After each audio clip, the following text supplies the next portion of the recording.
They say grief plays tricks on the mind, but grief never brings someone back from the grave, and does it? Last Mother's Day, I opened the door to someone I loved more than anything in the world. Someone I had buried with my own two hands. It was a quiet, overcast Sunday in May, Mother's Day. Not the loud kind with balloons and brunches, but the sort that feels like time has slowed down to mourn with you.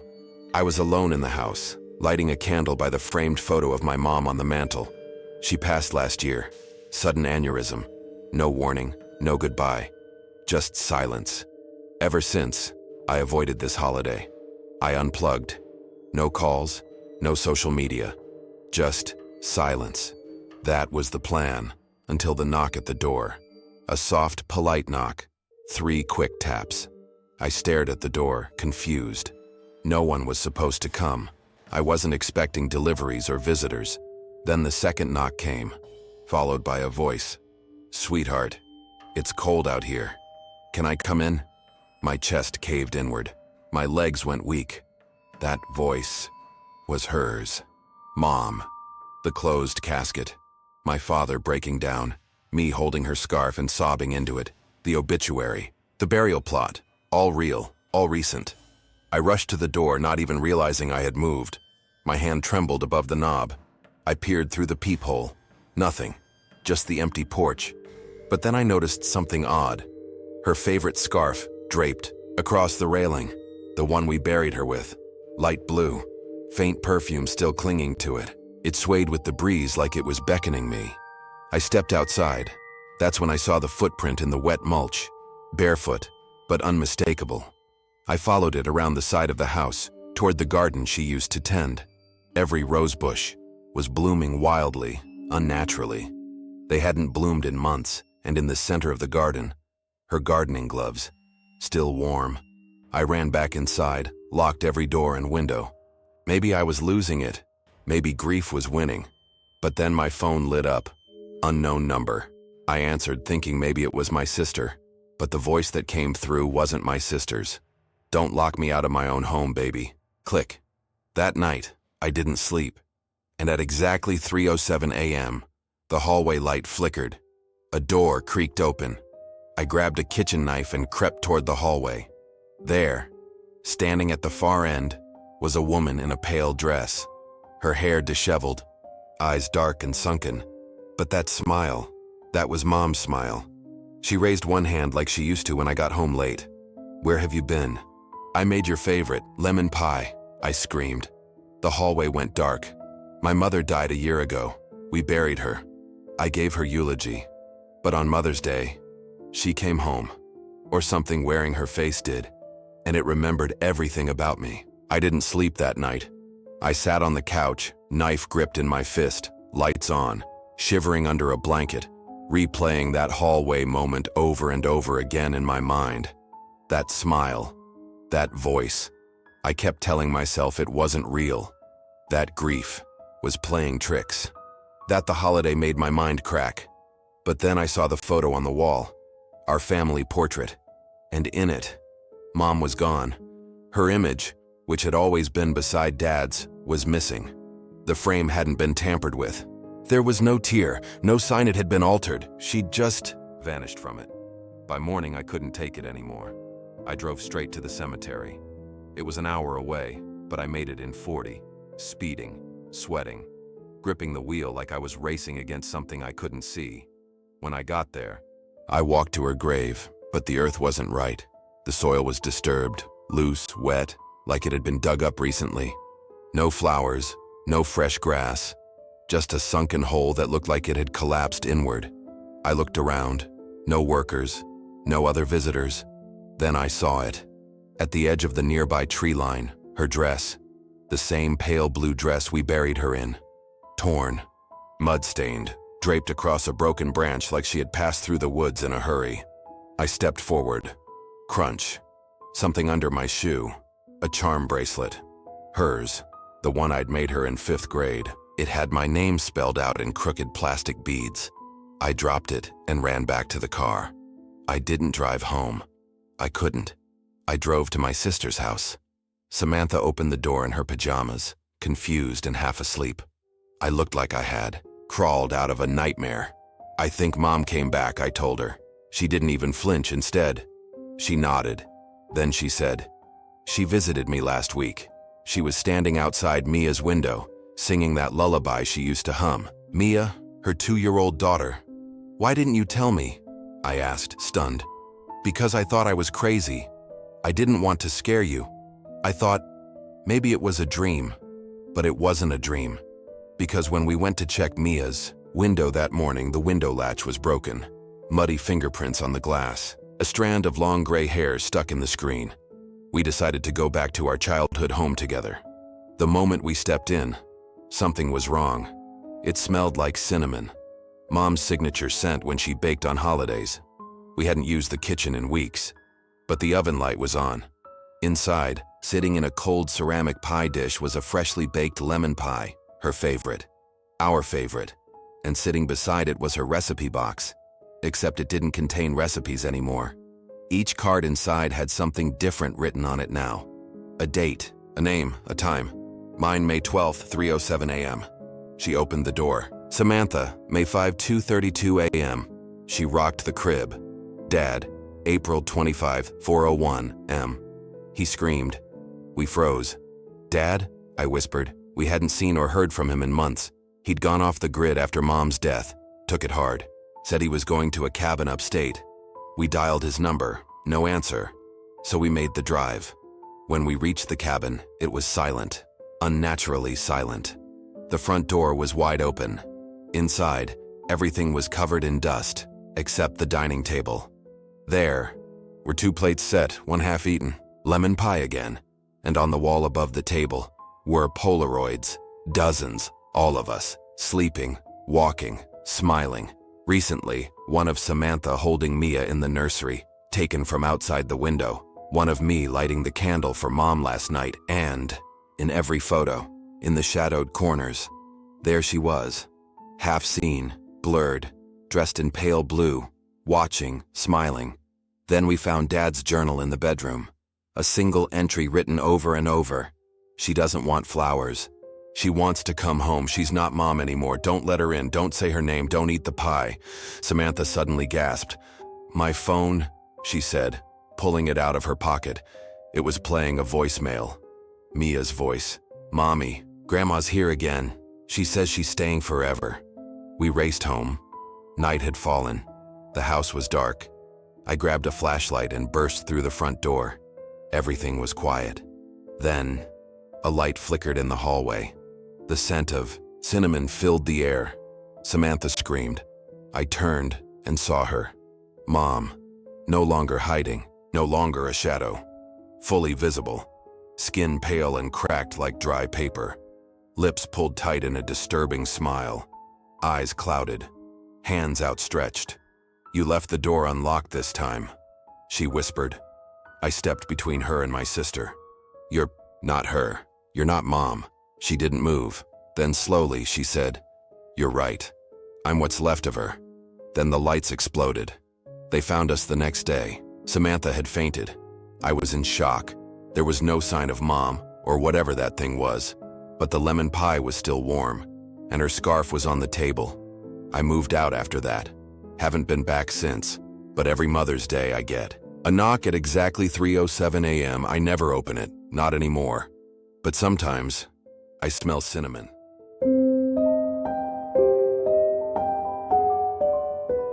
My baby monitor picked up a lullaby, one I hadn't heard in years, the same one my mother used to sing to me.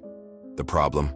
She died before my son was born, and the voice singing it wasn't human anymore. It started a week before Mother's Day. I was putting my son Noah to sleep in his crib, just like every night. White noise humming, the mobile spinning, the monitor crackling faintly beside me. I kissed his forehead, turned on the baby cam, and headed downstairs. Nothing unusual. Until 3:11 a.m.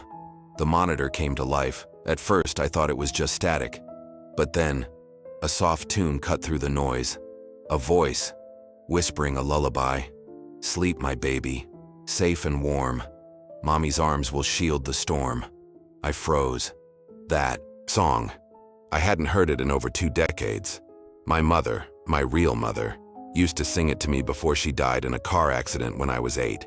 I stood in the hallway outside Noah's nursery, heart hammering, eyes locked on the monitor. The camera showed only darkness. Noah was asleep, safe, but the voice kept going until it didn't fade out. It snapped off, like a recording being cut mid-track. The next morning I brushed it off as sleep deprivation, but I couldn't get that voice out of my head. Later that day I dug through the attic looking for an old photo album to show Noah someday. While sorting through dusty boxes, I found something I didn't remember keeping. A tape recorder. Tiny, yellowed, old school, with one labeled cassette inside. Bedtime, May 3rd. I hadn't seen this in years. The handwriting was my mom's. My hand shook as I popped the tape in. The same lullaby played, the same voice. And then I heard her say something at the end, whispered like a secret. One day, when you're a mother too, I'll come sing him to sleep. I dropped the recorder. It hit the floor and cracked. That tape had been recorded in 1999. The next few nights were quiet. No odd sounds, no voices. Then came Mother's Day. It was Noah's first. My husband James had to work late, so it was just me and the baby at home. Around 2 a.m. I was up, rocking Noah, who had woken up crying. I turned on the monitor again and placed him back, in the crib. As I walked to the door, something flashed on the monitor screen. A figure. Just for a second. Standing beside the crib. A woman. Gray dress, pale face, eyes sunken, but familiar. It looked like my mother, but horribly wrong. Her mouth was too wide, her fingers too long. She leaned down toward Noah, and she began to sing. Sleep, my baby. I've missed you so. I slammed the door open. The room was empty, but Noah was smiling in his sleep. When James got home later that morning, I told him everything. The lullaby, the figure, the tape, all of it. He looked concerned, but not in the way I needed. Sweetheart, you're exhausted, he said gently. You're a new mom. You're not sleeping. You're grieving. Grieving. She died 20 years ago. I wasn't grieving. I was being haunted. He offered to replace the monitor with a new one. I told him fine, but deep down, I knew it wouldn't help. This wasn't electronic interference. It was something else, and it wasn't over. That night, after Noah fell asleep, I sat downstairs with a glass of wine and tried to relax. Then my phone buzzed. A notification from the new baby monitor app James had installed. Motion detected, 3:06 a.m. I tapped the feed. The screen was dark, then flickered. Then her face appeared, right up against the lens, eyes hollow, lips whispering. I'm so proud of you, baby girl. You're a mother now. But he needs more than you can give. I screamed. The feed cut to black, and then my phone buzzed again. This time, it wasn't the app. It was a text. From a number. With my mom's name. No contact photo. Just a message. Leave the door open tonight. I want to hold him. My mother's been dead for 20 years. So why is her voice singing lullabies to my son through the baby monitor? Why is she texting me in the middle of the night? And what does she mean? He belongs to her now? That message changed everything. Leave the door open tonight. I want to hold him. I deleted it. Blocked the number. But you can't. Block the dead. I didn't sleep that night. I sat in front of Noah's nursery door, holding a kitchen knife in one hand and the monitor in the other. Every creak of the house made me jump. And then, right around 3:12 a.m., the hallway grew cold. Not chilly, icebox cold. Like winter air had crept in through unseen cracks. Then came the singing. But this time, not from the monitor. Hush, little baby. Don't say a word.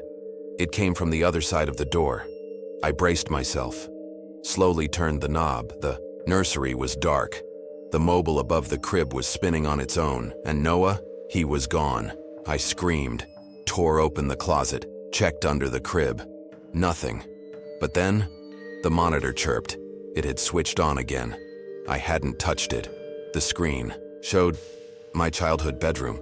I recognized the wallpaper, the chipped window frame, the rocking chair. Sitting in it was my mother. She held Noah in her arms, humming.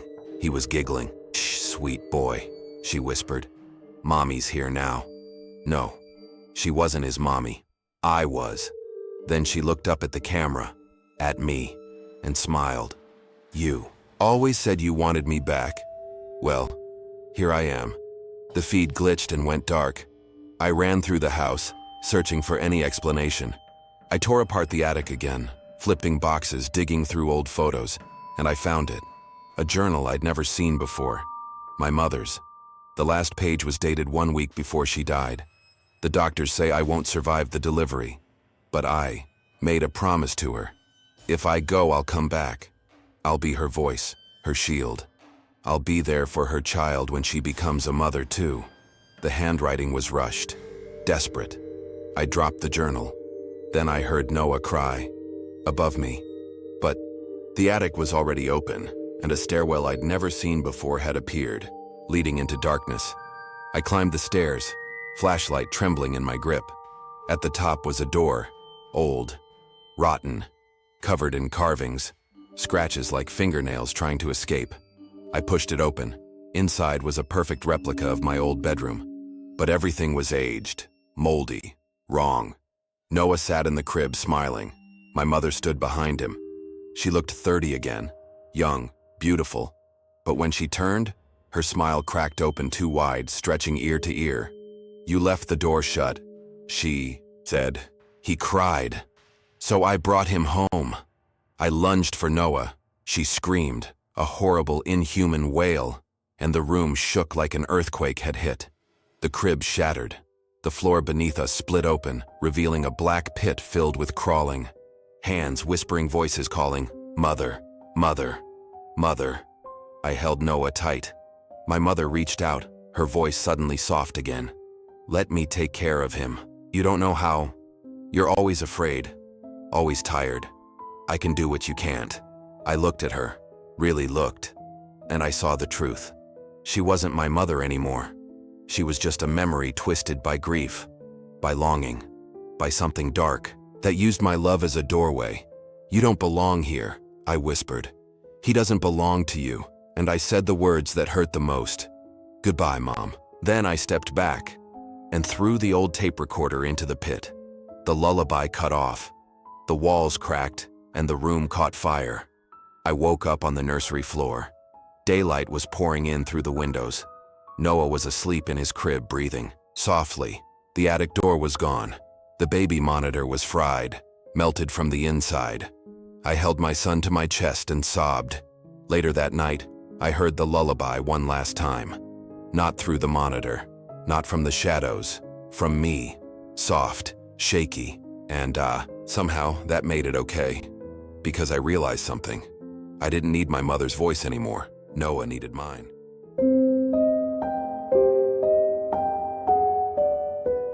It was just after midnight when I heard the humming. Soft, familiar, almost too familiar. Like the lullaby my mom used to sing to me when I was little. "You are my sunshine," but slower, out of tune, like it had been playing for too long and had started to rot. I sat up in bed, still groggy from my meds, the room around me dim and swimming in shadow. My apartment was silent, except for the humming, and it was coming from the living room. I knew I lived alone. I knew I'd locked the door. I knew my mom had been dead for 17 years. But when I stepped into the hallway, barefoot on cold laminate flooring, I saw her, sitting on my couch, in her favorite white dress, the one she wore every Easter, the one we buried her in. She looked exactly like she did in my last memory, warm, smiling, with one hand holding a steaming cup of chamomile tea, even though I hadn't turned the kettle on. Her hair was still twisted up in the same loose bun. Her lipstick was a pale rose. Her skin looked waxy, too smooth, like a doll. But it was her. She turned to me and I stopped breathing. "Casey, sweetheart," she said softly, her voice as warm as sunlight filtering through the blinds. "You're awake." I gripped the hallway wall to steady myself. No, you're not real." She smiled wider. "I missed you. I came back for you." I didn't know what was more terrifying, that she was here, or that a part of me wanted to believe it. This was Mother's Day, the day I always spent curled in bed, crying over old photo albums and hallucinating her perfume.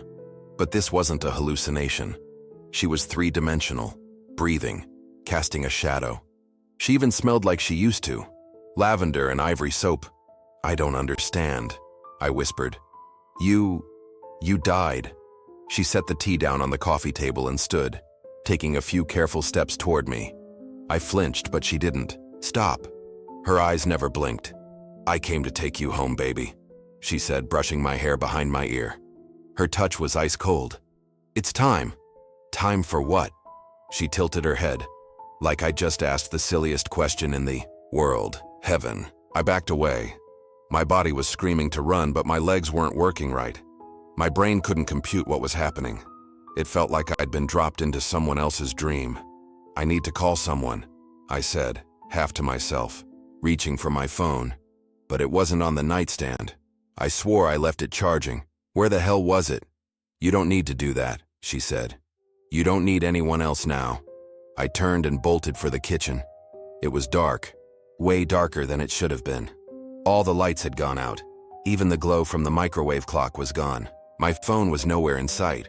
Behind me, I heard her footsteps. Bare, deliberate, soft, but not slow. I opened a drawer and grabbed the biggest knife I could find. My hands were trembling so hard the blade clinked against the countertop. Then, the humming started again, and it wasn't just her voice this time. There were more. Dozens. Soft, wet whispers echoing the lullaby from every corner of the room. I slammed the drawer shut and backed up, pressing my back to the fridge, holding the knife like I had a clue what to do with it. Casey. Her voice floated from the hallway again. But this time, it wasn't loving. It was deeper. Hollow, like it was being dragged from the bottom of a well. Stop fighting. You said you wanted peace. She wasn't wrong. I had wanted to die. I had tried.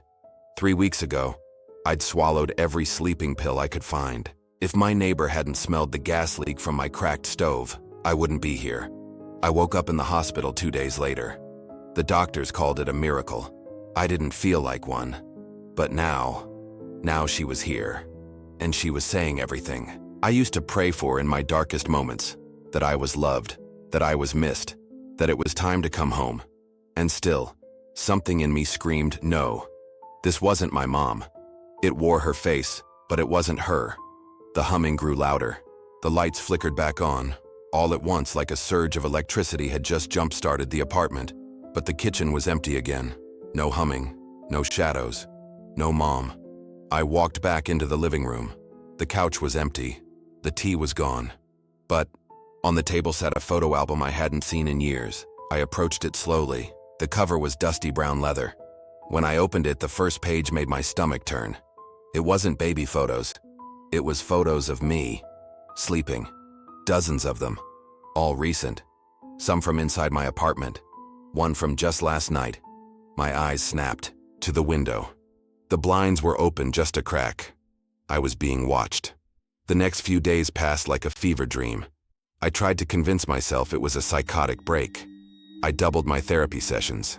Aunt Danielle came over and brought food I couldn't stomach. I avoided mirrors, avoided sleep, avoided everything that reminded me of that night. But every night at exactly 3:03 a.m., the humming would start. Soft at first, then louder, then unbearable. And with it came the scent of lavender and soap. I started seeing her everywhere, in the mirror behind me, in the reflection of shop windows, on my baby monitor feed, which I kept running from my phone as a kind of sanity test. She would just stand in the corner, watching, not moving, but her lips would part, and I could see something black and writhing just behind her teeth. One night I asked her what she was. She smiled. "I'm your mother, Casey. I never left you." That's when I called Aunt Danielle and begged to come, stay at her place. She picked me up without a word and let me crash in her guest room. She didn't ask questions at first, but later that night, when she heard me screaming in my sleep, she sat on the edge of my bed and said something I wasn't ready for. "You saw her, didn't you?" My blood ran cold. "What?" She lit a cigarette with shaking hands, even though she hadn't smoked in years. "She came to me too, after your mother died. Said she could bring her back, that she was her." I sat up. "You never told me. Because if you believe in her, she gets stronger." I swallowed hard. "What is she?" Aunt Danielle looked at me, her eyes glassy. "A memory. a wish, a lie. She feeds on grief, on kids who miss their moms too much. And that's when I remembered something from the local paper, an article I read a few years ago about the Mother's Day disappearances. 5 children over 10 years, all of them lost a mom. All of them vanished on or around May 12th. All of them seen talking to someone who resembled their deceased mother in the days leading up to it. None of them were ever found. Until now. I didn't sleep at all that night at Aunt Danielle's. Sat curled in her guest bed, clutching a crucifix I didn't even believe in, staring at the cracks in the ceiling as the shadows danced. Every creak, every groan of the old house felt like it was breathing with something that wanted me. She didn't come that night, but the lullaby played in my head on loop, like she didn't need to sing it anymore. She had already planted it, inside me. The next morning I told Danielle everything. She listened, quiet, pale, like she was already mourning me. Then she brought out something from her closet, a dusty shoebox, sealed with yellowed tape. Inside were newspaper clippings, old photos, and a handwritten letter. "She's not just yours, Casey," she said. "She's been around for a long time. They used to call her the mourning mother. She comes for people who can't let go. And once, you let her in." She didn't finish the sentence, but the look on her face told me everything. One of the articles was about a boy named Jeremy from New Hampshire. Lost his mom to cancer, claimed he saw her in the woods on Mother's Day. 2 days later, he disappeared. Last seen in his bedroom, window open, wet footprints on the carpet. Another was about a girl named Lila, age 10, whose nanny found her whispering to Mommy through a baby monitor. Police found her drawings later, stick figures of her and her mom, standing in a place underground, a place she called the Bloom. I asked Danielle about it. She hesitated. The Bloom is where she takes them. What is it? It changes. For some, it's a garden, others a cathedral. It's not a place you walk to. It's a place that opens inside you. If you follow her long enough, if you believe her love is real, she takes you there. My blood went cold. And then what? Danielle looked me dead in the eye. Then you rot. I spent the next 2 days searching every corner of the internet. Paranormal forums, obscure Reddit threads, even dark web contacts Danielle knew from her ghost hunting days. One name kept surfacing, Mother Gray, a shapeshifter, a parasite, a predator that used grief like a scent trail. Some called her a tulpa, others, a demon. One person said she wasn't a she at all, just the idea of motherhood weaponized against the vulnerable. I found a thread that chilled me to the core. If she calls you by your childhood nickname, it's already too late. She had called me that, sweetheart. The next night, Aunt Danielle locked every window, lit every warded candle she had, and insisted I sleep with a silver bell under my pillow. She hates pure tones, she said, like she wasn't built for harmony. At exactly 3:03 a.m., the silver bell rang. Not once, not twice. It rang 12 times, and then I heard my mother's voice outside the door. "Casey, let me in, honey. It's cold out here," I screamed. Danielle burst in with salt in one hand and a crucifix in the other. But there was no one outside the door. No footprints. No sound.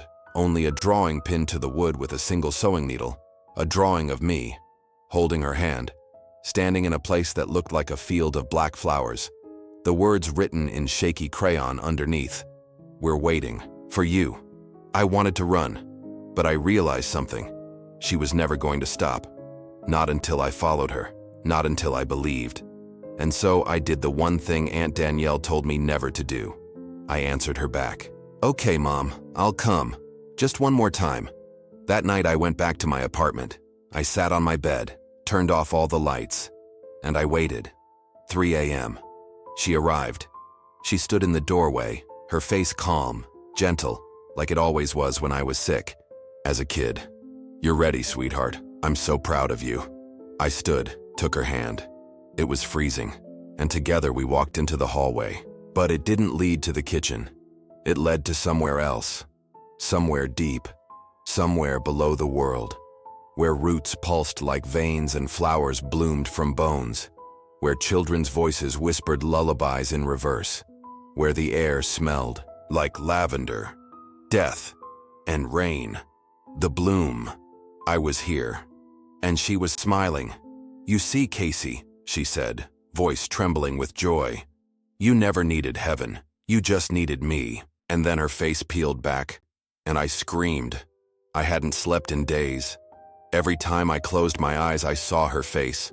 Not the one from my childhood memories, but the one that stood in my hallway, grinning inhumanly, eyes clouded with something deeper than death, a shadow of my mother that moved like a predator wearing her skin. And now, the photo Mia had sent me was burned into my brain. My mother, long dead, smiling from across the street, outside my house, watching, waiting. She wanted me to follow her, but where? After that night, I stayed with Mia. We barely spoke. Every creak, every wind gust outside sent our nerves spiking. But I couldn't stay hidden forever. Something inside me whispered that it wouldn't matter where I went. She'd find me anyway. The morning after the photo incident, I woke up on Mia's couch to find the house ice cold and the front door wide open. No footprints, no sound, just a faint trail of dark hair, long black strands curling through the hallway and vanishing at the doorstep. Not Mia's, and not mine. I tried to delete the picture from my phone, the one Mia had sent, but it wouldn't delete. Worse, it duplicated. Each time I tried to remove it, another one would appear, slightly altered. The angle would change, a tilt of her head, a shift in the smile. One version even had her hand raised, as if waving, another her finger pressed to her lips. Shh. I threw the phone into a drawer and slammed it shut. By nightfall, Mia was ready to involve someone. "Maybe it's some sick game," she said, pacing. "Someone using AI photos or deepfakes to scare you. But this thing with your mom, your dead mom, I mean, what if it's something else?" I didn't want to say the word. Ghost. Possession. Demon. Whatever it wasn't my mother, but it wore her perfectly. I made a decision that night. I had to go back.